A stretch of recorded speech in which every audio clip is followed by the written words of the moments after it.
কেমন আছো তুমি আসমা? আমার দেখা কি মনে হইতেছে? আগামী সপ্তাহে আমার ফ্লাইট। তোমার পাল্লা কেমনে যাবো কত?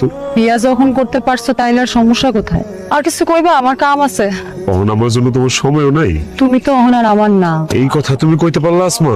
তুমি বিয়া করতে পারলে আর আমি তোমার এই কথা কইতে পারব না যাবে? বিয়া তো আমি নিজের ইচ্ছায় করি নাই, বিয়া তো আমার সবাই জোর করে করাইছে। তুমিও তো আমারে কইছো। তুমি যদি বিদেশ যাইতে না চাই তাই এখানে কিছু একটা করতে পারতা, তাইলে এখন এসব কথা কয়ে কোনো লাভ আছে?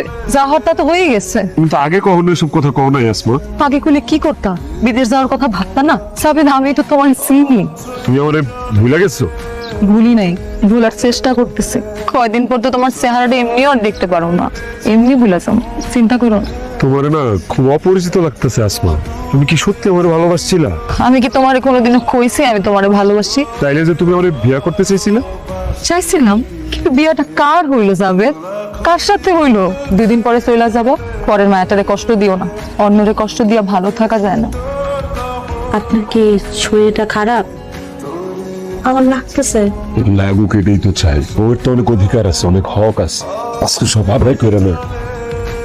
বাজারা খাওয়া দাওয়া ঠিক মতো করে, শরীরে যত্ন নি।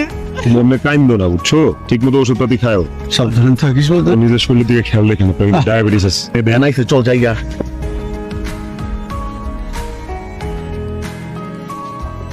আব্বা, আব্বা আমি তো আইসা পড়ছি। সই সালামতে থাকিস, কাজ কামে কোনো যেন দুর্ঘটনা না ঘটে। হ্যাঁ, হ্যালো ভাই। আমি তো আইসি, ঠিকঠাক মতো নামছি, সব রাখছি। আমি তো কামে উঠে গেছি, আমি তো কাম শুরু করছি। আপনি আম্মা পরে চিন্তা করতে না করেন। আল্লাহ তুমি আমার পড়লা সই সালামতে রাখো আল্লাহ। আপনি কি ঠিক মতো পৌঁছাইছেন? পৌঁছাইছি, খালি পৌঁছায় কামও শুরু করে দিচ্ছি। আপনি তো যাওয়ার সময় আমার লগে একটু কথাও কইলেন না, ঠিক মতো আমার দিকে একটু তাকাইলেন না। আপনি ঠিক আছেন? আপনি কিন্তু নিজের যত্ন নিয়েন, আমাকে চিন্তা করা লাগবে না। আম্মা আব্বার দিয়ে খেয়াল রাখে না, বা আব্বার কিন্তু হাই প্রেশার। আপনিও নিজের খেয়াল রাখেন। বউ পোয়াতি হইছে, খবর দাও। যাবে ফোন করলে ফোনে জানাই দিও। আবার টাকা পাঠাইছিলাম, পাইছিলেন? পাইছি তো। এবার কিন্তু একটু ভাড়ায় পাঠাইছিলাম। তুই সুস্থ থেকে ভালো থেকে তারপরে পাঠাইবি। খালি কি দা লাগে?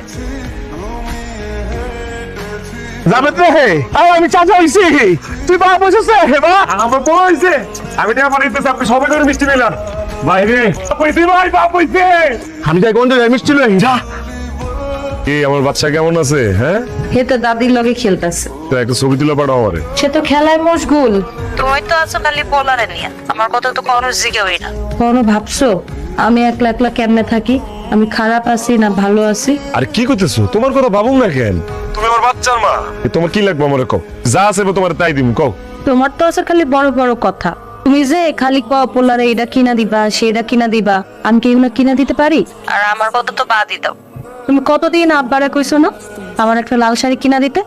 আমারও তো কইছো, আমি কিন্তু এখন আমার লাল শাড়ি পাই নাই। কেউ আমার একটা লাল শাড়ি কিনা দেয় না।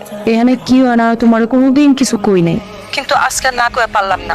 আমারে কইলাম একটা লাল শাড়ির কথা, আম্মা আমারে কি শুনালো জানো? তোমার এখন আর লাল শাড়ি দেওয়া কাম নাই। যা লাগবো আমার নাতির লেগে। তুমি কও আমি কি বুড়া হয়ে গেছি?